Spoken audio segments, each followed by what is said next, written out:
Hey everybody, welcome to All the Fanfare. My name is Eric Pierce. Today I'm joined by my main man, my brother Jeremy. That's talking about fantasy football, and he's one of the main guys in my life when it comes to fantasy. So, Jeremy, welcome to the podcast. Hey, thanks for having me. Excited to talk about one of my favorite topics here. Too. Now, right off the bat, before we get into it, I have heard that my brother and I sound a lot alike. So this isn't me having a conversation with myself. My brother is on the call. I guess our voices sound somewhat similar. Although I've never had a problem differentiating between you and me. So I don't know if you have, but I think we sound a bit different. Now, like, if you were to ask, well, my wife Margaret would probably say we sound different too. But like my kids, because I don't talk to them on the phone very much, you probably could get one by them by acting like me, I think. Right. Uncle Eric sounds so manly. Jeremy, why do we play fantasy football? What is it that what is it that draws you to this game? And I guess, yeah, why do you play fantasy football? It takes a lot of time. Why do you devote time to it? And you would think it'd be kind of a simple answer, but it's a bit nuanced. I love sports, just generally speaking. If there's a game on, whether it's football or basketball or even baseball, if there's a game on, I'd just like to have games on and even if it's not on the TV, listening to a baseball game or an NFL broadcast. I've always been drawn to sports, both watching them and really playing a lot of sports as a kid. So now that I'm in the middle to later stages of life, I don't play a lot of sports anymore. The sports I do play are non-impact sports like golf, or I don't know if you'd really consider bowling a sport. But one of the things I love about fantasy is just still having that connection to sports, and everybody that's a sports fan typically has their teams that they root for. But one of the cool things about fantasy is that it opens you up to other teams and to other players, right? So it's not just your team, and when your team's out of the playoffs, you're not interested in it anymore. But with fantasy, you're drafting players from different teams, and then you find a reason to watch games because you have a guy playing on a Thursday night game or a Sunday night game, and it's just it's extended my love for sports, honestly, more than I thought it could. When we were kids, I think fantasy football was just kind of starting, but there was no internet, so yep. It was a bit troublesome to try to run a fantasy league. But now, with how accessible everything is, it just really is kind of enhanced my love for sports that I already had. So I would say just like the connection to sports, having like the rooting interest and watching games and other players, and then there's a real like brotherhood to it as well. With like we have a long running fantasy league that I'm sure we'll talk about. We're in our 20th year now, and all the guys in that league are some of my best friends, and that's really kind of kept us connected over the years. Even when it's not during the football season, anytime I see or talk to one of those guys, the talk usually shifts to fantasy football and how your team's looking for the next year, and if you do like a keeper league, what guys might you keep? So it's really a multifaceted answer, but I would summarize in saying just overall connection to sports, watching sports, and wanting to be engaged and have a rooting interest in watching games, and then just the camaraderie that you get when you have a good league of people. Yeah, it's funny because even you and I would say roughly half of our conversations, our text threads, probably have to do with fantasy football. And that's like year long, even if it's not like during the season. If it's during the season, it's almost guaranteed the text is about football, fantasy football in some way. So yeah, I even with you and I feel like fantasy keeps us more connected, more communicative than we maybe would be otherwise. But Yeah. one of the things you said that I wanted to circle back to is you talked about how in fantasy you kind of get a rooting interest in other players and other teams.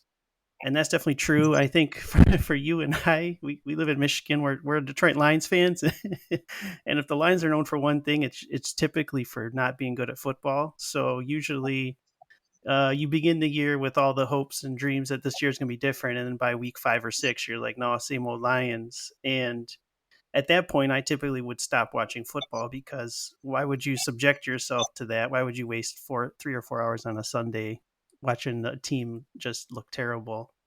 But with fantasy, like even when the Lions were bad, I was still locked into the NFL. I was still watching games because I had something else to root for other than just my hometown team. And that sometimes makes it difficult too because the fantasy aspect of it, sometimes I want the Lions to win, but they're playing against my starting running back, and so I want him to do well. I want the Lions to win, but I want him to still. I want it to be a high scoring game where the Lions prevail, but my guy still gets his points because I've got two aspects of the game now going. So I do think fantasy has kind of changed how I watch the NFL in some ways because I root for players versus teams other than the Lions, and like I said, sometimes that uh, loyalty gets strained a little bit because if you're in a fantasy league with money on the line, sometimes you're like, hey, I'm okay with them scoring that touchdown right now because I need those points. Yeah, it's kind of, if you're great point with the Lions and when we were growing up, and honestly, just in the last, I'd say 10 years ago, they were competitive. The Matt Stafford days for the Lions. For anybody that follows football, but then we kind of went back to the losing ways, and just recently with the new coaching and GM regime, are we now seen as one of the top teams in the league? But for a really long time, we as a Lions fan, like your Super Bowl was the NFL draft that happened in April because that was the Yep. most exciting time of the season. We're getting some new players. Maybe this is the year. So it was pretty common for our NFL season to be over as a Lions fan in like October or November. So yeah, it was really critical to have that fantasy football really keeping your interest in the NFL, since your team is already out of it. So yeah, there's that's definitely true. And then your comment about when one of your fantasy players is playing against the Lions, it kind of, there's a push and pull there, right? Where you want the Lions to win, but it's like, oh, my guy's somebody's running down the field for a touchdown. Oh man, on the other team. Oh man. Oh wait, it's my guy. Okay, that That's wasn't so okay. bad. Yeah, exactly. Uh, it just dawns on me. I don't know if someone would listen to this podcast without knowing how to play fantasy, but maybe we'll just briefly describe how it's played because it's been described as like Dungeons and Dragons for like the non-nerds. And I think it's kind of accurate because it is a game of make believe on some degree. There is some math involved. But essentially, you construct a roster of players and we're going to talk about the draft a lot because the draft is the best part of the experience, in my opinion. But essentially, you do a round robin draft where everyone has a turn to draft to take players, and once a player's taken, they're no longer available, and then their performance in real life on the field generates points for you. So touchdowns are worth so many points, and receptions may be worth points, and yards gained through running or passing or throwing are worth points. And then so you have a starting roster, and depending on how your guys do in real life, those can generate fantasy points for you. And then your make believe team is playing someone else's make believe team, and then it's essentially whoever has the most points at the end of that week is the winner. And the season progresses like that, and it goes right alongside the NFL season. And then the last 3 weeks of the NFL season are devoted to the fantasy playoffs, where the top 6 teams, like in a 12-team league like we have, top 6 teams move on and progress to the finals. And an experience I haven't had in quite a while. I won the championship in our league back in 2008, and not since then. Been a while. Yeah, it's been been a long dry spell for me. But this is going to be my year. Just like every year, I think the Lions are gonna it's gonna be their year. This is gonna be my year. I'm sure about it. Um, One of the things I was thinking back to, you mentioned when we were kids, you know, fantasy back then, if you played fantasy, you'd have to use like box scores and like from a newspaper to tally your scores by hand and stuff. We never got into it at that stage. We were lucky enough that when we got into fantasy, the internet was around and it made things a lot easier. But the first fantasy experience I actually remember was when we were kids. There was like a magazine or a newspaper insert or something where it listed all these players, and you'd call it a best ball draft now, but basically you had a set salary you could spend on players to assemble your team, and then you'd send your team with an entry fee into the contest to compete against all these other players in the country. We didn't do that because we were we were poor kids, but I remember just studying that with you, and just the idea of building your own team was something that just kind of blew my mind, and I never have really gotten over it. And I think for me, that's what I love about fantasy. Like the I like the idea of building something. I guess building something I own. So like in real life, like I would love to be like an actual NFL GM in theory, but just the idea of like selecting your players, building a franchise, and just that's part of what I love about fantasy is kind of that it does tap into that kind of armchair general manager where you're just deciding what players you like, you're making trades, and you're scouting college players to some degree, and you're kind of keeping your eye down the road. That's kind of what I really love about fantasy, and that really started with those magazine inserts or whatever they were, where you assemble a squad and send money in. Do you remember doing those?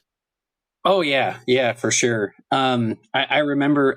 I want to say it was from a magazine, but maybe it was a newspaper. And they had the different tiers listed for this Yes. guy costs 5,000, this guy costs 4,000. You get one guy from each tier, from what I recall. And Yep. we would take out our notebooks and we would build a couple teams and kind of just see how they stacked up and keep track of things a little bit throughout the season. And that's my first memory too, and it really got me into. I'm a numbers guy. I love stats. So as a kid, when my dad was done reading the newspaper, I would take the sports section and just look at box scores. I want to see what NBA players, how many points they scored, who had a bunch of rebounds the previous night. And I just loved looking at the stats, and kind of imagining like how it played out in the field.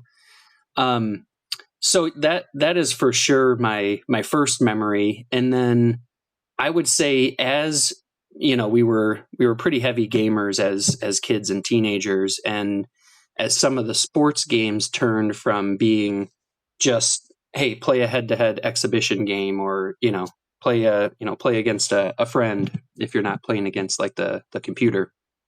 um a lot of the focus turned to building a team on NBA Live, or on Tecmo Bowl, or Madden, right, where you could draft your own team and you could trade players and build rosters and see how you'd stack up against the rest of the league. So I think those kind of intertwined a little bit, where we had like this perfect time for us, Yep. as Yep. gamers and stat nerds. It was really perfect timing that we were in that curve of the boom of video games, and kind of being your own general manager and building a team, and then having fantasy sports become so big right around the same time. So I think those things kind of played into each other a little bit with the sports gaming and fantasy sports. But to your actual question, yeah, that was my first exposure to the newspaper printout, where we're building our team on a notebook, and then we're checking the stats the week later to see how our guys did. And yeah, Yep. that was good times for sure. It was. You just reminded me how much same thing. I think we'd fight over the sports page because, and it's funny because ESPN was around at that time, but I wasn't as immersed in sports as I like am like now, or as I have been as an adult. So back then, but I read the sports page every day, and like you said, it was always turn to the box scores. Like, what did the Tigers I do? wasn't in it for the articles. Exactly. I didn't read the articles. I just looked at the numbers. Yeah, it's funny. I was trying to figure the very I don't remember the very first like legitimate fantasy league I played in. The one that sticks in my mind is when you were at CMU. I had graduated, and there was a basketball league, NBA. We did an NBA draft, and I might have only Yep. been 10 teams. I don't remember that. I have a hard time believing we didn't play fantasy before that, but that's the first league that really sticks in my mind as something I did. And I think it's interesting because there's, everyone, I think fantasy football is the biggest fantasy sport, and it's kind of perfect for fantasy because there's only 6 or 17 games now in a season. There's only one game a week. So you have time to prepare for it, you have time to anticipate it and set your rosters. But when we did the NBA league, there's 82 games in a season. You've got 3 or 4 games in a week, and you had to be on top of your roster like every day. I think I won that league because I was like the only one by the end that was setting his roster every day. Yeah, it's a different commitment with the basketball and other sports because you have to start factoring in like, do I play this guy be, because he plays 4 games this week, and sit Yep. a guy that's a better player because he only playing 2 games, So to your point with the NFL, the games are on the same days and the same times. Everybody plays the same number of games each week. Um, and you can for sure spend time on it every day, and I do, probably more time than Yep. I'd like to admit. But if you want to be just a casual fantasy football player, you can log in on Sunday morning, set your lineup and see how things go, and then come back to it the following week. So with fantasy football, it's a little bit easier to have like the different levels of interest involved, whereas like for fantasy basketball or baseball, you really have to have people that are all in it.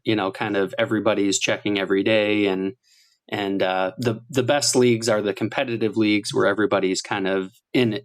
Everybody's in Yep. it together, right? And everybody's engaged. Yeah, the you're totally right. The best leagues are the ones in which everyone is committed, and we'll talk about our league here at some point. But our league has rules to ensure that everyone is legitimately competing, even when they're like statistically out of it.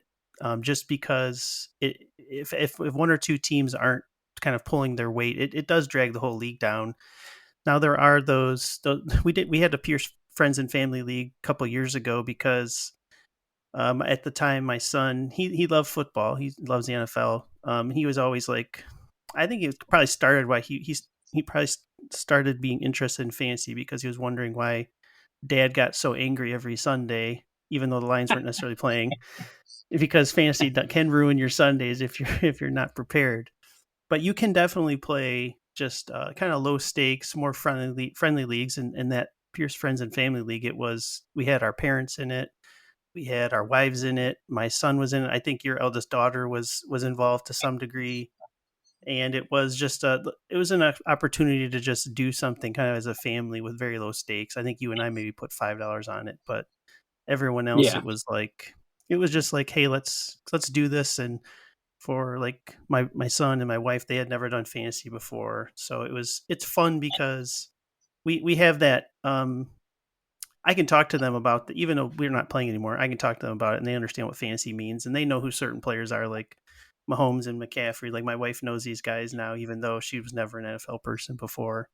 So the casual leagues are fun, but at the same time, there towards the end of those seasons, you would see people would they'd stop setting their lineups. Guys would be on buys, and they'd have them in their starting lineup and stuff because yeah, life gets busy and whatever. Which is why if you're going to play for real, I think you need to graduate from the casual league to a more serious league. Um, I do think there probably should be a money component to some degree because that, once you put some skin in the game, it does encourage people to actually pay more attention and stuff. It does for sure. Just to kind of build on that point a little bit, I think that's one of the nice things about fantasy football is you can be pretty serious. Like our league is, not super high stakes, but there's, a little bit of money involved. So you can go that route, or you can go with a non-money league and, you kind of expect that people might stop setting their lineups or those kind of things happen. But maybe not every person, but most people have some kind of competitive nature, and maybe even if they don't realize it, like to compete. And when it's just for fun, there's nobody's going to lose money, nobody's going to get too upset, but it's still cool. I remember we had a text stream going with everybody in the family that was on the league, and every Sunday there would be a little bit of trash talk, and like our parents were, pumped when they won, and Yep. and it was just another kind of different bonding experience you can have as a a family or a group of friends. Yeah, you haven't lived until your 6-year-old mom talks trash to you about how her team is outperforming yours. Right? Exactly. And to your other point, it also kind of gives them an idea of why we spend so much time on fantasy football and why we like it so much, and there's like a certain level of understanding there, I guess, with family members or friends that might not have done it before. And that's the thing too. Like once you start to take it seriously, it does become a time commitment because leading up to the draft, you're going to spend time researching. What are the off-season moves that happened? Like the rookies that came in, how are they looking? For me, that looks like I just listen to a lot of podcasts now. This was actually the first year I didn't buy a fantasy magazine because, as much as I love them, they're pretty much outdated by the time you get them. So I have a couple websites I use, and I just stick to podcasts, and yeah, that takes quite a bit of time. And then once the season starts, I kind of ramp down a little bit, and I kind of just mostly just check in like the day after games. I'll just kind of see like what the consensus is, like who are the guys that are doing well, and then obviously with the waiver wire stuff is always huge because that's the opportunity to add new guys to your team.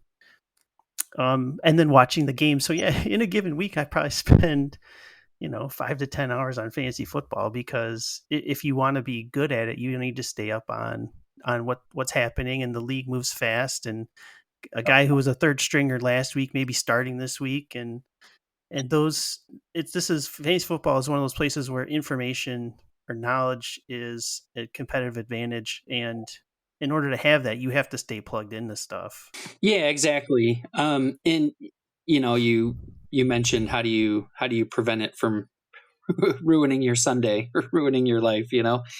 I would say I used to be really bad about that, and if I had a bad week or one of my guys got injured, I'd get pretty ticked off about it.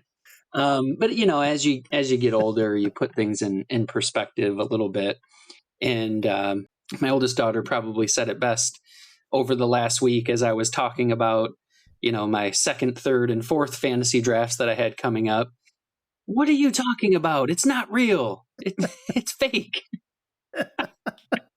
So that's probably the best way to try to keep it in perspective is to keep in mind that it's all for fun, and things are going to happen just like in life, and you just gotta accept it and see how you can fare better in the next week. Yeah. Do you find that, so I'm only in one league this year, and it's our main league. It's the league I love. It's my favorite league of all time. I'm curious, do you find that when you're in like, well, first of all, how many leagues are you in? And then second of all, when you're in like maybe 3 or 4 leagues, do you find that it's easier to take those punches because your team in your main league may have suffered, but then you've done well in a different league? Yeah, so I'm in 5 leagues this year. So yeah, a few years ago, I was also in 5 leagues that year, and I said I can't do this anymore. Mainly because like when I have multiple teams, I try not to end up with the same teams just in case somebody gets injured. It doesn't sink my team in every league. But then the problem becomes you might have a guy on one team, and then you're going against him in a different league. So you're like, oh, I really need that guy to get like 100 yards, but not 100 yards and a touchdown, you know? So even like rooting for your guys across games gets a little bit more tricky. But, you know, the silver lining there is with 5 leagues, you know, there's a good chance maybe 1 or 2 of them will be pretty good and will make the playoffs and kind of keep you interested in it a little bit more long term. So it does soften the blow a little bit, you know, where if you have one league and, you know, if with the NFL injuries happen all the time, right? So if you just kind of have a bad year luck wise, then, you know, you're not completely out of it. You're not sitting there in, you know, October like, oh man, my fantasy team is decimated. The Lions aren't good this year. I'm already looking forward to next year. So multiple leagues does help there. The main reason I'm in multiple leagues though is pretty much the group of friends. You know, there's our league which we talked about briefly. I have another league with guys from my golf league that are, you know, probably like my best friends in the area that I live in. Another league is not a money league, but it's been running for 25 years. It's another group of friends that I used to work with. And then I did get kind of suckered into a league from one of my friends in the neighborhood because they really needed somebody at the last minute, and like they wouldn't have been able to draft if they didn't fill the spot. So that was kind of a, you know, just a personal thing for a friend. Right. But, you know, at the same time, the draft was last night. We were chatting in the live draft, and it seems like a cool group of guys. So always good to, you know, have exposure to new people and maybe make some new friends. Yeah. The this is a good segue to talk about our league, the 4th and 20 league. This is our 20th anniversary. We just had our 20th live draft a couple weeks ago, and yeah, I think it's my favorite league of all time. I've been in a bunch, but this is my favorite of all time, and a lot of it has to do with the group of guys we have, and I think the way the league is set up, it's fun and competitive. I don't actually. I'm going to ask you, what is the origin story of the league? Because I don't remember how it even came about. Yeah, that's a good question. So it came about, I think, kind of because of that basketball league you mentioned. So I graduated from college in 2003, and excuse me, and we had run the fantasy basketball league that year, and it was fun. You know, Yep. we all had a good time with it. We, like the guys I lived with, were more basketball fans than football. Basketball was my sport growing up. I loved playing basketball. So I was a football fan, but just kind of like, you know, following the Lions and Michigan. Um, so through the fantasy basketball league, you know, we kind of realized, hey, this was fun, but it was also a pain in the ass because of how much time you had to spend managing your team and setting your team up and everything. Um, so as we were, you know, kind of graduating, leaving college, all of that, everybody going their separate ways. I talked to one of my good friends, Craig, that you know, who's in our league. Also stood up in my wedding along with you, and was like, "Hey, you know, we really we should start a fantasy football league. That was really fun doing the basketball league. Football will be, you know, less time commitment, and it'll keep the core group of guys together, as it really, like most of the guys that started our fantasy football league were guys that I went to college with. So that was kind of the impetus for getting it, you know, starting a fantasy football league. And then everything just kind of fell into place after that. We, you know, did we send out emails at that time or text messages? I think it was Can't remember. emails. We circled the troops a little bit, and we found 12 guys, you know, including yourself, to get a league started. A couple of the guys we did pull from the company I worked for in Ann Arbor at the time, right after I graduated from Central Michigan University, which is in mid-Michigan. I got a job in Ann Arbor, where the University of Michigan's at, just a little further south. And we only had 10 guys, including yourself, to start the league, and we felt strongly that 12 teams would be better. So we pulled a couple guys from the company I worked for. But yeah, I think it was really just that we really enjoyed the trash talking and watching basketball games and having them mean more with the fantasy basketball league, and decided to kind of parlay that into a football league with the same group of guys. Okay. Yeah, I didn't remember. I just it's one of those things that's been part of my life for so long that I have a hard time remembering what it was like before the league. And maybe that's natural because it's been here for 20 years. I was trying to articulate why I think the league is such a good league, why it's so fun. I think it obviously has to do with the participants, the guys in the league, and I think because at this point, because we've known each other for 20 years, it's every draft feels a bit like a reunion because it's in some cases for me, like I'll see some of these guys only once a year. I'll see them at the draft and that's it. So you kind of get that, hey, how you doing? Haven't seen you in a while thing, but also there's, after all this accumulated time, there's all the in jokes and references and the trash talking. We have 20 years of material because there are terrible draft picks that still come up to this day because they were so legendarily bad, or the moment was such a, like, Ryan Moats. I have never heard of Ryan Moats before you took him in the draft, and it probably would be a footnote that we all would have forgotten, except for when you took him in the 8th round, you said steal the draft. And then everybody looked around like, who's that? Exactly. Yeah. But those experiences, they accumulate, and I think that kind of that shared history is part of what makes the league so rich. And then obviously also, I think the way you run it with kind of an eye towards keeping it competitive. A lot of the rules we have are meant to keep people kind of in check with, you got to set your lineup. You can't have a guy, if he's on a bye, he can't be in your starting lineup. And if that happens, like there's penalties and those kinds of things.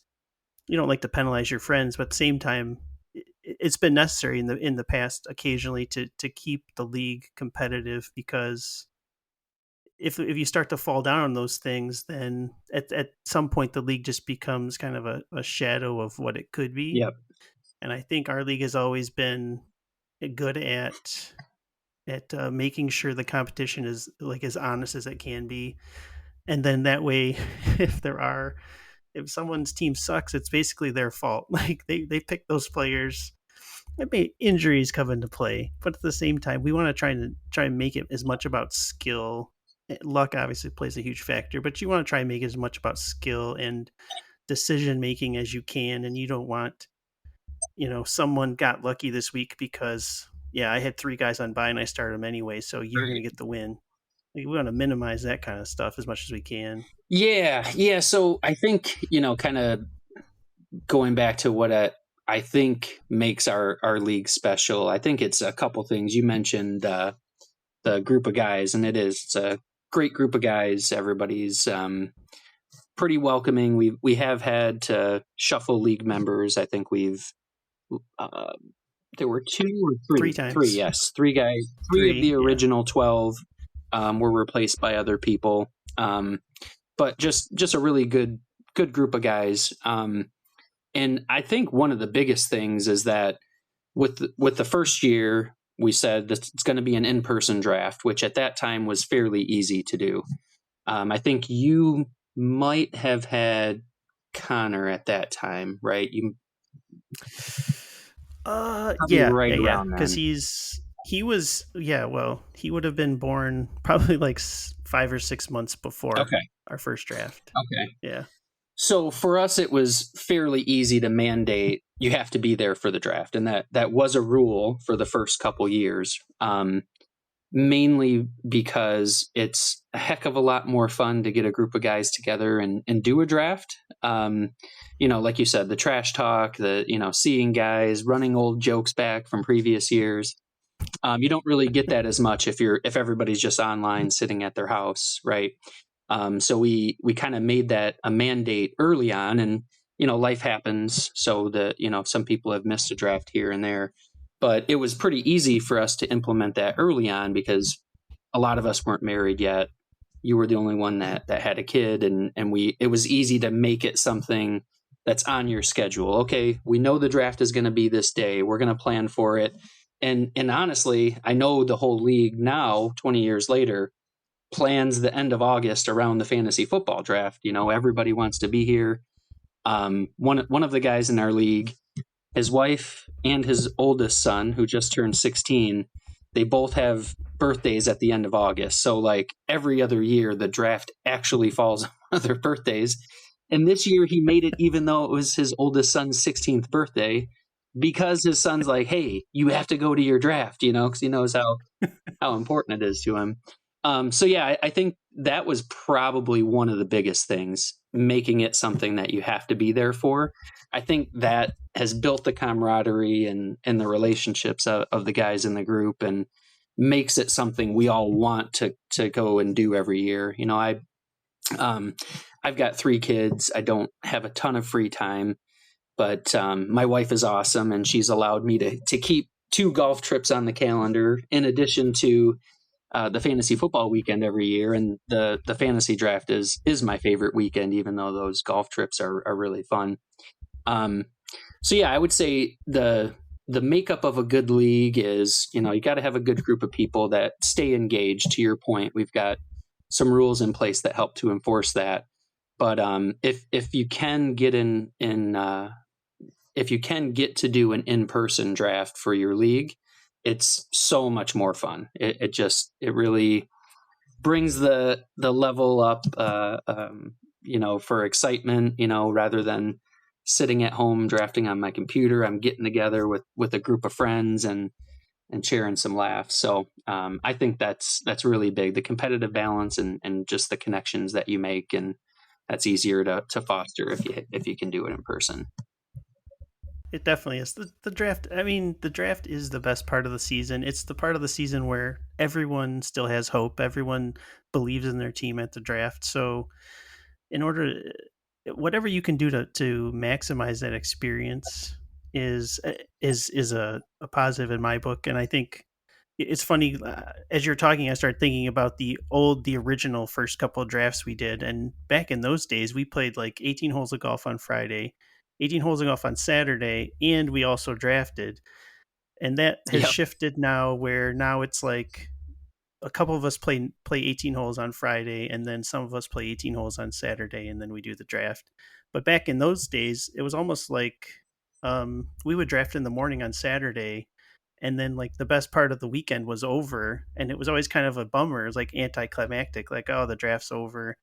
Now we do it at the end of Saturday so that we can anticipate it, and you can, because we're getting together at the golf course and stuff, there's the opportunity to trash talk about how you did last year. And because our league is a 2-keeper league, there's some keeper discussions, and maybe you can even start, oh, you're picking 3 spots ahead of me, I'd like to move up in the draft. You kind of can facilitate those discussions because you're getting everyone physically together. And like every time I've done an online draft, it almost feels like it's not that much different than just doing a mock draft on like Sleeper or something, because it's the same Yep. kind of, you're just basically picking guys off the ADP that's provided, and there's maybe some chatting in the app or whatever, but it flies by. It's over in like an hour and a half. Our draft make us last as long as we can. We take a break after every other round just to draw it out, because it's the best time of the year for fantasy, and we really make it an experience. The way Jeremy has his table set up, we draft in his basement now. It's been like 10 years since we've been doing that in your basement.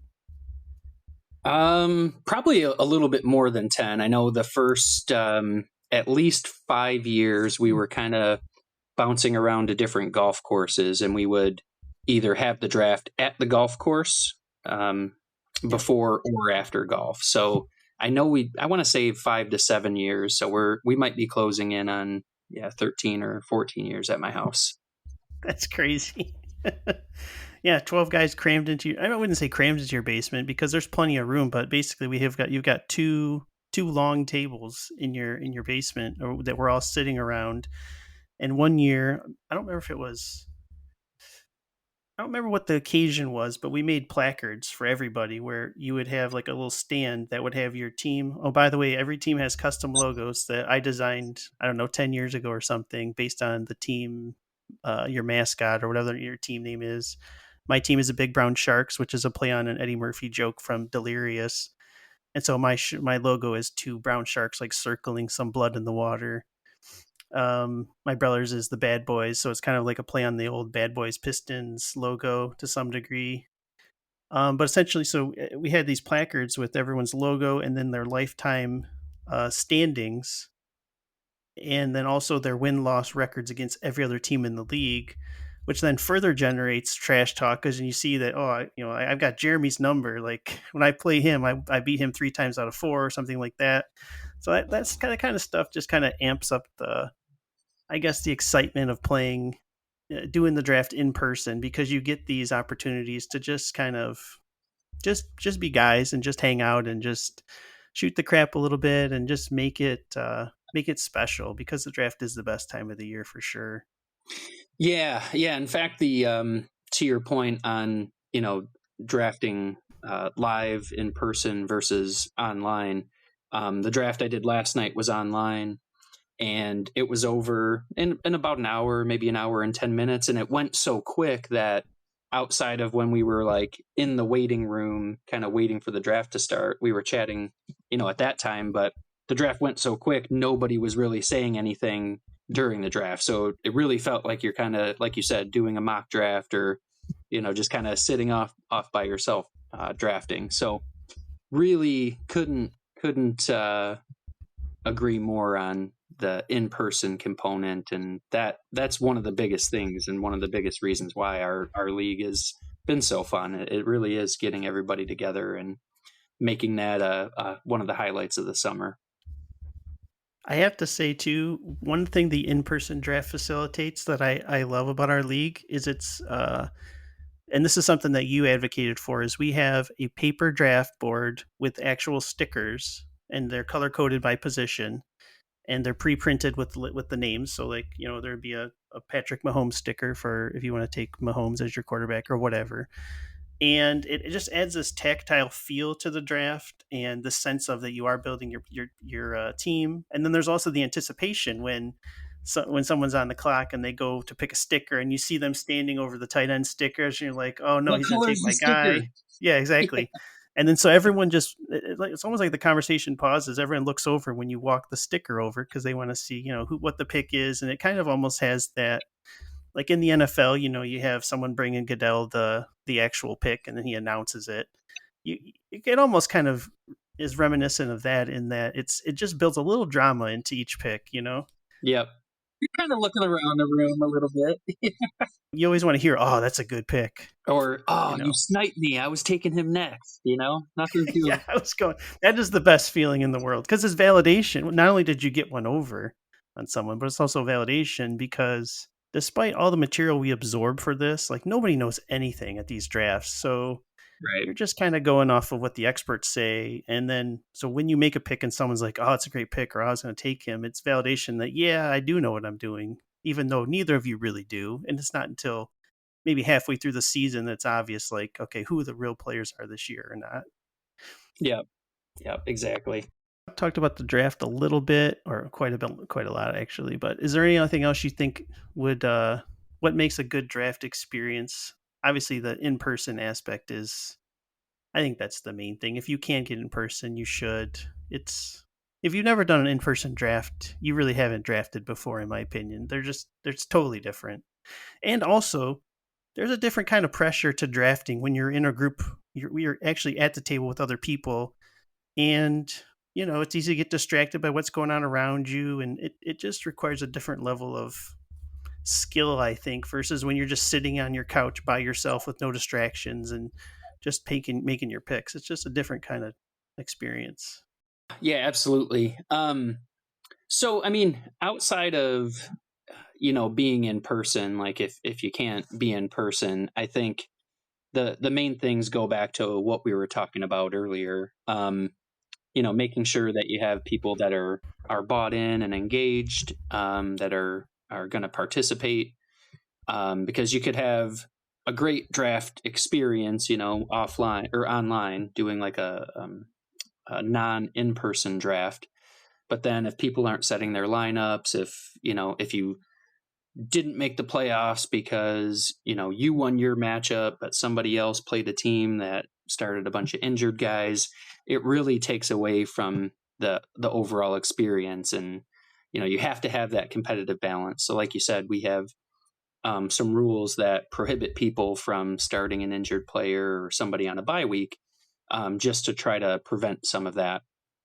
But I mean, if you want to go back to the in-person, good draft experience, got to have some good food, um, good beverages, snacks. You got to have the sweet and the salty snacks. You get a little bit late in the night.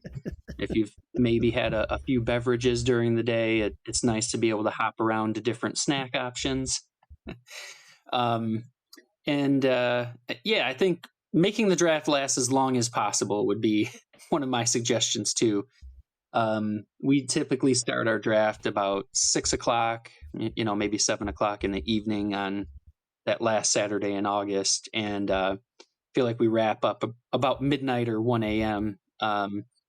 Mostly because we all want to take our time. We do, we take breaks after every couple rounds, go outside and throw the football and, talk about how awesome our rosters are shaping up. So really, like I think a good fantasy football experience hones in on the participants and making the draft the highlight, and really kind of prioritizing that would be my suggestions. I totally agree. I think the draft is the heart of fantasy football, and I think if you want to have competitive players, if you want to have friendly trash talk during the year, I think doing an in-person draft kind of facilitates all that. Because if you've never met these people before and they're just names on a website that even if you've played against them for several years, if you don't have that relational level, I think it's just a different vibe. And yeah, Yep. I if whatever you can do to do an in-person draft, I would recommend it. I do like Jeremy said, it's a 12-team league. I also would recommend that. The friends and family league we did was 10 teams because it was friendlier. And the nice thing about 10-team league is you don't have to be like super into the weeds. You can find good players out there like at any time during the season. 12-team league, it's harder to just all the good players are going to be taken at the draft, and then at that point you're just trying to be savvy with your picks, your waiver wire stuff. Yep. I guess I'm curious, just one last thing on the draft. I think we all have tendencies in how we approach the draft, and things you may like to do. For a long time our league was very like heavy on running backs, and so essentially you had to come out of the first four rounds with 2 running backs, or else you were dead in the water. Over time, with the NFL switching to being more of a passing league, that shifted a little bit, and then now our league has you start 3 wide receivers, which is further like made wide receivers more valuable. And so teams, this year was really the first year where it felt like there's been a shift, because we had 2 teams I think that started with 4 wide receivers, which has never happened before. And so you're seeing running back values kind of being depressed, and then therefore you can find good running backs later in the draft. I guess I'm just curious, like just generally, like when you approach a draft, are there things that like positions you stay away from, or just what's your general philosophy on that kind of thing? So I used to be in the camp of being very heavy on running backs. The NFL, I'd say in the last 10 or so years, has shifted from more of like a running, control the ball, play defense league to more of a spread, wide open, score more points than the other team. So with that, fantasy has kind of shifted as well. So I used to be somebody that felt like if I didn't have like 3 really good running backs to start on my roster, and then 3 or 4 really good guys in the bench, that I wasn't going to be able to compete. And the problem with running backs is they take so many hits. the little bit more prone to injury when you're touching the ball 20 to 25 times a day and taking all those hits versus receivers who, might get 8 to 10 catches if they're, one of the top receivers, but the hits that they're taking aren't, I'm running at full speed into a pile of players or something like that. So they're much less prone to injury. So I would say it really is a combination of like knowing your league, not just like the settings, like how the scoring is set up. Is it more slanted to wide receiver scoring or quarterback scoring or something like that? So knowing the league setup, and then you also kind of have to know the tendencies of your league mates a little bit too. So that's where some of that history comes into play with, knowing certain guys are going to go wide receiver heavy or draft a quarterback early or something like that. So those are things that I consider. But for me personally, I tend to kind of swing for the fences. I'm more prone to take, a rookie earlier, or maybe a guy coming off injury or something like that, where maybe his value is a little bit depressed. So I tend to go for the glory more often than not. It's only paid off 1 year out of 19 so far, so maybe I need to change my tendencies up. But yeah, that's kind of how I approach it. It is interesting. Like you said, the emergence of the NFL as a passing league it's been in the works for quite a while, and our league was kind of slow to respond to that fact. And even as late as last year, running backs were still going way earlier than in our league than like average draft position would have you believe. And I think we had one league member who kind of got on the wide receiver bandwagon early. I'm talking about Jared. He drafted, I think, 3 or 4 outstanding wide receivers and won the championship a year or two ago. And I think coming out of that, I think people are starting to wake up to that and kind of just the zero RB type stuff. But this year was the first draft I actually felt like, okay, most of the guys are really evaluating wide receivers above running backs. And this, so it was interesting just to see, because our league has historically been so running back heavy. It was interesting to see that shift happen at the draft and be like, oh, like I can wait on running back and actually get some decent guys this year. Whereas versus in the past, it felt like you had to take running back even if you didn't necessarily want to, because they were going to be gone and then you were going to be starting somebody's backup. So it was an interesting draft this year. One thing that's fun that Jeremy, Craig, and I do every year is leading up to the draft, we do a bunch of mock drafts. We probably mock draft like, I don't know, 6 or 7, maybe 10 times, just depending on how busy we are.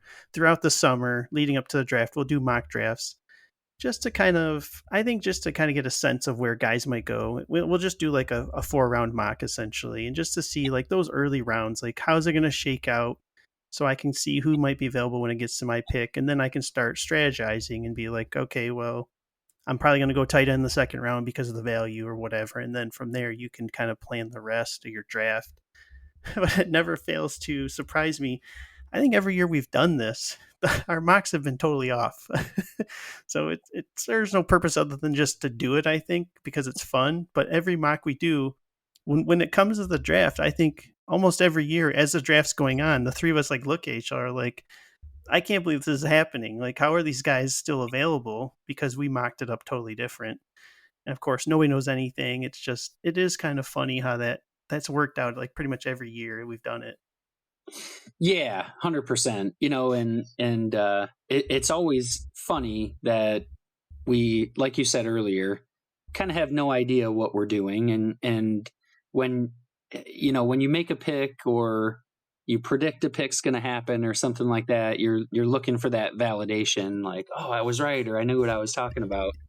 So even though, year after year, we've kind of proven that our mock drafts are mostly meaningless, we still do them.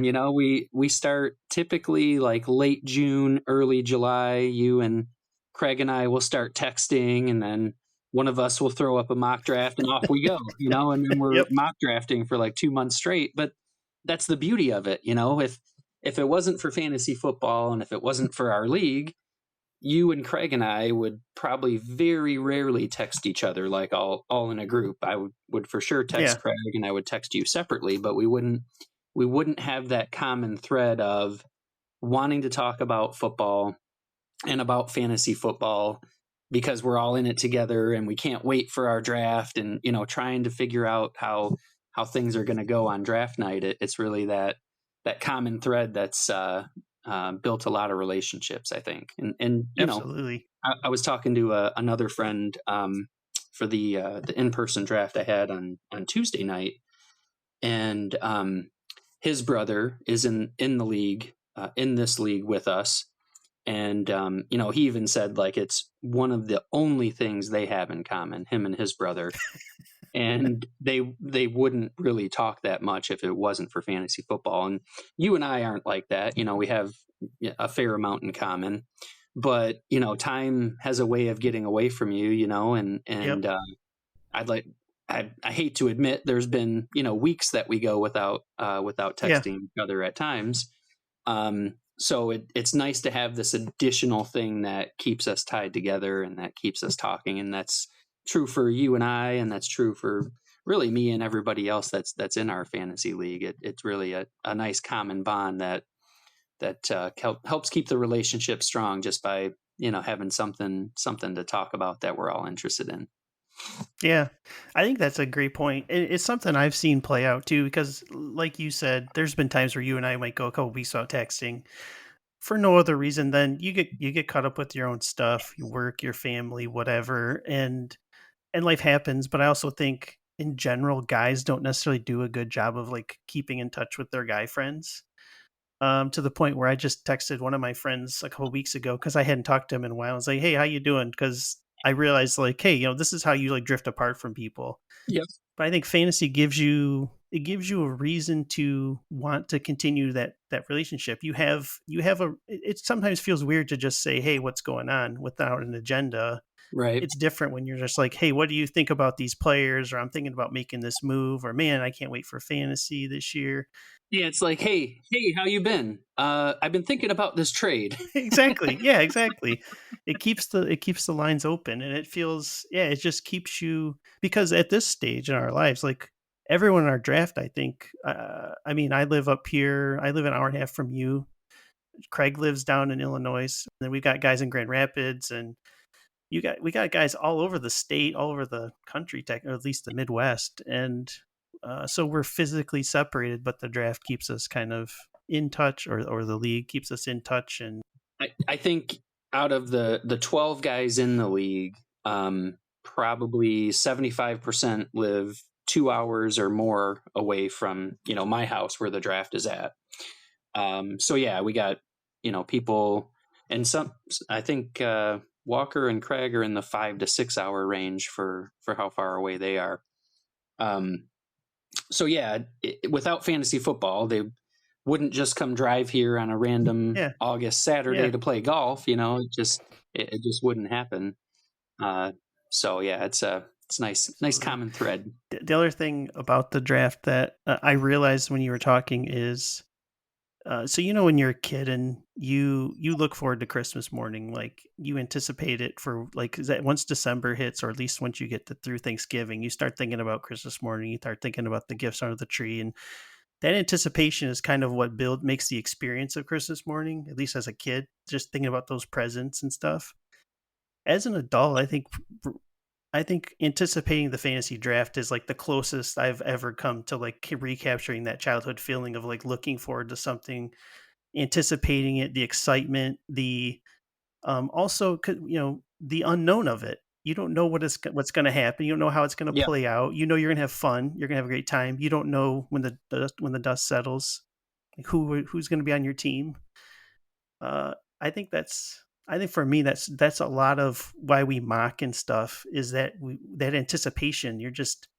It's kind of a hype cycle, but it makes the experience of it that much richer because you've been kind of marinating in this draft thing for weeks on end, up leading up to it.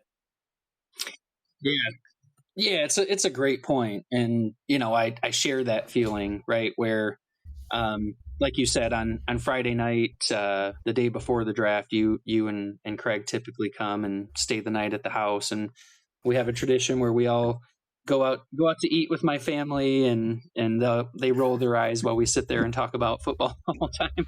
But like going to bed that night, it's kind of that night before Christmas thing, where you can't, lay there, you can't sleep, you're just so excited for the next day. And I think it's that, the art of the unknown, kind of like you alluded to, like with Christmas, you're going to get some good stuff, you're going to love it, but you don't know what it is, and it's that anticipation and, looking at the presents under the tree. And for us, it's the anticipation as we put the draft board on the wall and look at all the labels and everything, and just kind of think about what's going to happen the next day. That probably is the closest to that nostalgic feeling that you have, that we're always trying to chase as adults, forever. right?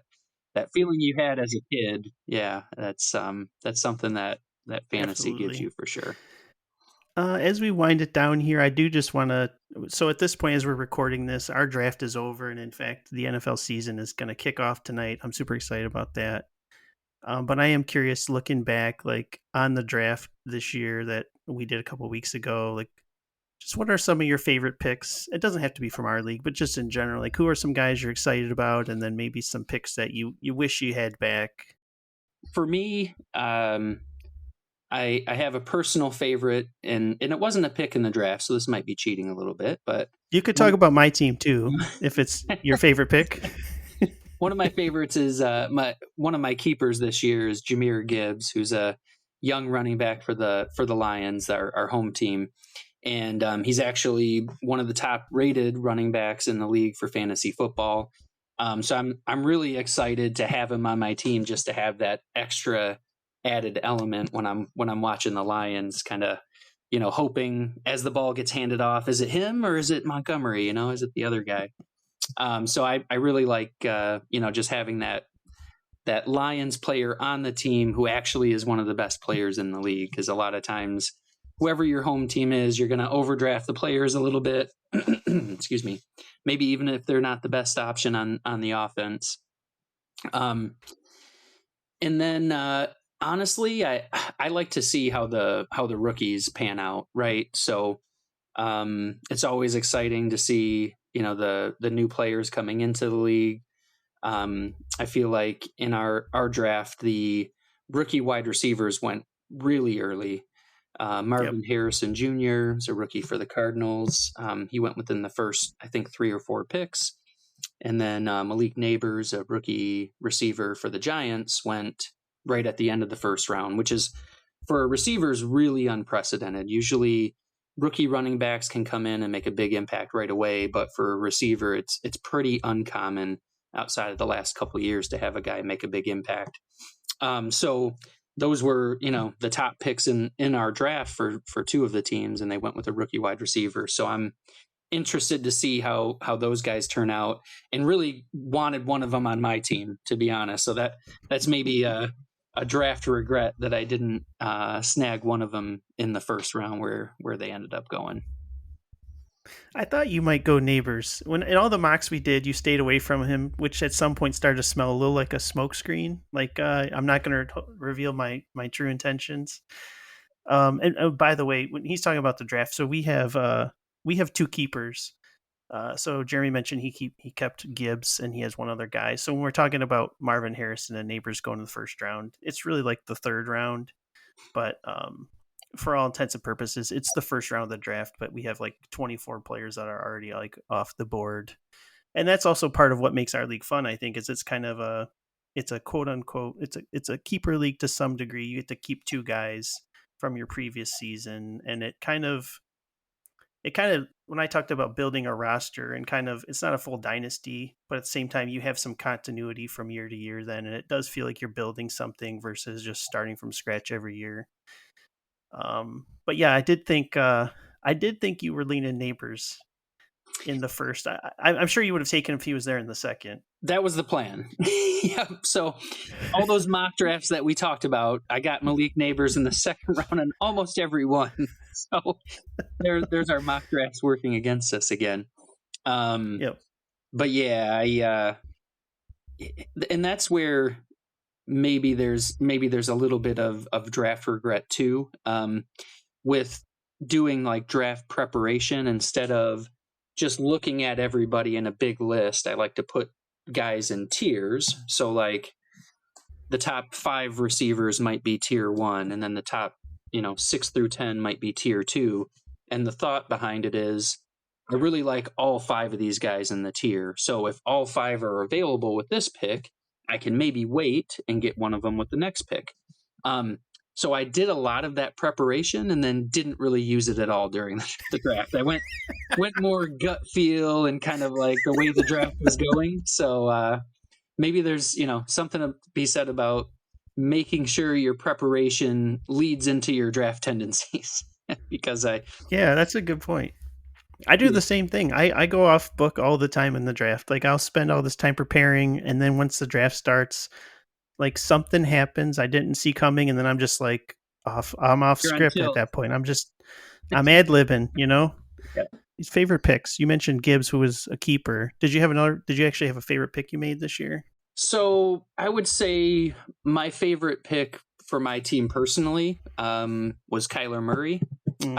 I got him, I think, in our 5th or 6th round, so projected to 7th or 8th round when you account for the keepers. And there was a younger quarterback. So Kyler Murray is a dual threat quarterback, pretty good passer, but he's also really fast, so he can get you some rushing yards as well. And I've always tried to get a dual threat quarterback, just because if you get the right guy, um, it can really be huge for your team. The one year I won, I had Lamar Jackson in his one of his MVP seasons, and I drafted him a little bit later. So I always try to go for a dual threat quarterback. And there's a younger dual threat quarterback, Anthony Richardson, who went, I think, 2 rounds before I took Kyler Murray. So for me, that was a guy I was targeting ahead of the draft. I really wanted to get him. I think he'll have a bounce back year this season, and I think I got him at a really good value. So it's like that sweet spot of there's always players going into a draft that you really want. In the back of your head, you're like, okay, I don't know how it's going to work out, but I really want him on my team. And a lot of times that leads to you reaching for the guy and taking him way earlier than you should have. But in this case, I actually feel like I got him at a pretty good value. So one of my favorite players in the league outside of the Lions, and was happy to nab him. How about you though? What was your favorite pick? Favorite pick. I liked. My first pick, Garrett Wilson. I knew that was going to happen, so I'm excited about him. But I'll throw him out because it wasn't really a surprise. I think my favorite pick might have been. I like T Higgins a lot this year. I think his value is being suppressed because he didn't have a good year last year, and Burrow didn't have a good year last year, and he's a top 20 run wide receiver, like no question in terms of talent, and he's on a good team. Who Yeah. knows what's going on with Chase? T Higgins he was franchised this year, so he's basically playing for next year's contract, and all reports are that he looks amazing in camp and everything. So I was in all the mocks we did. I was targeting taking him at that kind of 2-3 turn, which is where I got him, and that worked out great. Um, I took Jalen Hurts early, and it was one of those picks where he lasted way longer than he should have, and it felt my hand almost felt forced. Like, okay, I got to take this guy now. Like, there's no reason he should still be here. The value's too good. It was, and it when you talk about draft tendencies, I like to take a quarterback in the mid range, like you did, like 7th, 8th round kind of thing. Taking a quarterback in the third is, I would rather spend those picks on running backs and wide receivers, but I kind of felt, I kind of felt like I couldn't pass on him. Like it was one of those things where if I passed on him, a team that already had great running backs or wide receivers was going to get a great quarterback, and I just felt like that just felt like unnecessarily making my opponents better, and also it was like, well, don't overthink this. Like he's maybe the top quarterback in the league. I think Mahomes will probably be the top quarterback this year, but he's easily a top 3 quarterback, and he's sitting there like at least a round later than he should be. Like, just take him and move on with your life.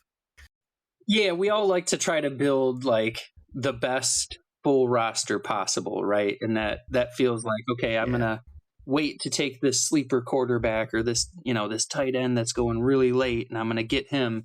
But then if that plan doesn't work out, you're kind of left like, okay, what just happened? I found the years that I did take, like a top quarterback or a top tight end or something like that, that regret only lasts until the games start. Once you set your lineup and you see this guy's projected for way more points than the other quarterback or tight end, that feeling fades kind of quickly. So that's where, and maybe a tip to part with, don't get too caught up in the average draft positions, or if it's an auction league, how much you should spend on a guy. Go with your guys, go with the guys that you like. But also just build the best roster. And sometimes that, might be taking a second or third receiver before you thought you would, just because the value's there, or like in your case, the quarterback that you couldn't refuse or couldn't pass up on is sitting there. When the games start, it's all about the top players. So nobody really cares if you got that sleeper running back that's not actually getting carries when the games start. You want the guys that are going to get touches and produce for you. Yeah, like we were saying, nobody knows anything. So you just you can't draft according to who's the ADP, like based on whose average draft position says this guy's going to be there at this round. You just got to go get your guys when it makes sense. And because you're going to be living with them, so you might as well take guys you want to see play. Exactly. Yeah. Jeremy, I think we've covered this pretty well. I'm excited for the season to kick off tonight. Do you have anybody going tonight? Kansas City, Baltimore? Well, let me check my 5 different teams that I have. Fine. All right, hold on. In the main league. I'm pretty sure I have a player going in every game. Yeah, so honestly, anytime that question is asked, I do answer it from our league's perspective, right? Because I do have all the other leagues, but ours is by far the one I spend the most time on, and ultimately the one I care the most about. So yeah, I do have Rashee Rice, Kansas City wide receiver, going tonight.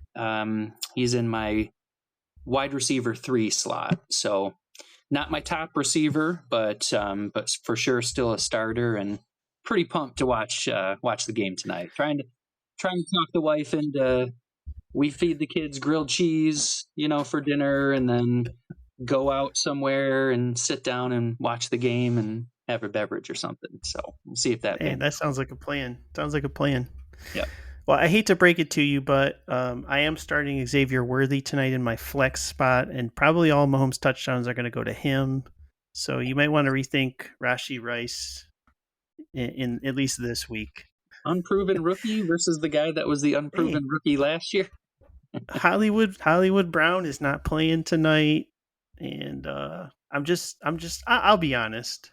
I just want to have a guy playing tonight. Sometimes you make your roster decisions just based on like football starting, and I want to watch the game. I want to have a reason to watch the game. Yep. So he is projected for more points than Rome Odunze, who is my other option. So I have that going for me. Yeah, I mean, honestly, they're saying that Xavier Worthy is fast. He's very fast. So they're saying that, he's going to play that Tyreek Hill role from when he was with the Chiefs and be the downfield threat. So, yeah, when you have somebody that can go for like a 60-yard touchdown, that's really the only touch he needs, if with that kind of speed. Yep. So exactly. Yeah, I think that's a good call there. Worthy over Odunze. Yeah. I like that. All right. Well, hey, I'll remind you of that tonight when I text you screenshots of his touchdowns. I'll remind you. If Rashee Rice scores a touchdown tonight, I will be sending you the highlight clip from that. I'm sure you probably would anyways. All right, brother. I think we covered this pretty well. Thanks for coming on. This was a lot of fun. Fantasy's at least for half of the year is a pretty big component of my life, so it's always something I'm talking to you about anyway. So figured you might as well come on. We turn on we do record the kind of conversations you and I would probably have anyway. Yeah, this was really fun. Thanks for having me. Maybe we can do like a end of the football season review on how things went for our fantasy squads or something like that. Yeah, we can do that if you can handle the embarrassment of my team outperforming yours. You know, I'm thinking I think I'm on like the every 5-year plan. I ignored that for the first 15 years of the league. And I won 5 years ago, so I think this is my time again. Yeah, well, you won more recently than I did, so from my perspective, you're the defending champ in this conversation for sure. Glad we both see it that way. Yeah. Hey, good luck to you, brother. Hope all your guys stay healthy. That's the main Yeah. thing. Yep. Yeah. Hope to see you in the championship. Yeah, you and yeah, I'd love a Pierce championship battle. That That'd would be great. amazing. All All right, right, bro. later, bro. Take it easy. You too. I'd like to thank my brother Jeremy again for coming on the podcast. I mean, that podcast was pretty much real life. That's pretty much how we talk in real life to each other. So, you just, if nothing else, if you don't even enjoy fantasy football, if you don't care about football in general, you got a glimpse into what my relationship with my brother is like. I don't know what I'll be covering next week. I'm not 100% sure. It's been a crazy week, and I may cover Logan, the X-Men movie. I guess it's not an X-Men movie because I guess technically Charles Xavier's in it, so you can call it an X-Men movie, but it's basically, Wolverine, Old Man Wolverine. I love that movie. I recently rewatched it, and I just love the movie, so I may cover that. I am also in the process of lining up future guests, talk about things like The Goonies, The Empire Strikes Back, maybe Return of the Jedi, and then maybe some other non-Star Wars things. Superman, the 4 Superman movies. I've had some preliminary discussions about having someone come on to talk with me about those. So lots of topics coming to you soon. I just can't vouch for what it will be next week, but you'll find out next week when you tune in. Support the podcast by leaving a rating, leaving a review, telling your mom, telling your grandparents. And yeah, I hope you enjoyed the Fantasy Football Podcast. This was obviously kind of an outlier because usually I'm talking about movies, TV shows, sometimes video games. But 'tis the season, and it was appropriate. And I got my brother on. Head over to allthefanfare.com for more content like this, articles. The newsletter is out there, and in fact, this podcast is published via the newsletter function. So if you have comments you want to drop in relation to this podcast episode, you can do that at newsletter.allthefanfare.com. I think that's pretty much all I wanted to say, so I covered all the bases anyway. Until next time, peace out.